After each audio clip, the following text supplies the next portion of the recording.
le président zimbabwéen Robert Mugabe, dont la réforme agraire des années 2000 avait été marquée par la violente éviction de milliers de fermiers blancs, a menacé samedi de s'en prendre aux réserves animalières tenues par des Blancs, visant en particulier les Américains.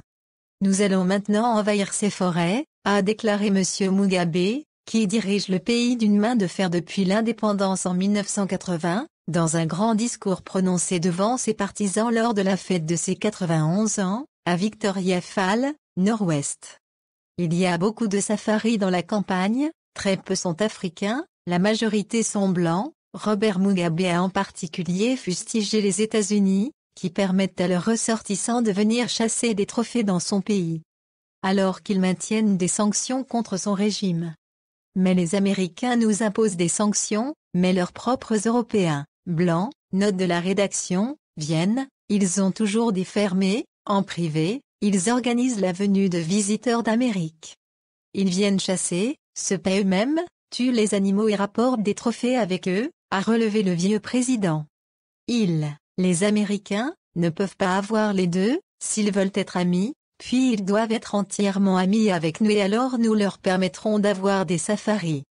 Mais ils ne peuvent pas dire plus permettez à nos gens de venir, permettez à nos gens d'avoir des safaris pour tuer nos lions et emporter des trophées en Amérique plus, a-t-il insisté. La chasse rapporte une centaine de millions de dollars par an et fait vivre 800 000 familles au Zimbabwe.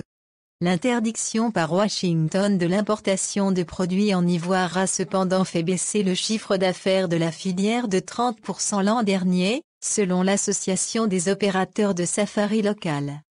Si l'Union européenne a récemment allégé ses sanctions imposées depuis 2002 en raison de ses atteintes aux droits de l'homme et ses tricheries électorales contre le régime zimbabwéen, les États-Unis ont indiqué qu'il n'en était pas question. Cette diatribe de Robert Mugabe vient alors qu'il a pour la première fois admis, dans une interview jeudi, des erreurs dans sa sanglante réforme agraire des années 2000.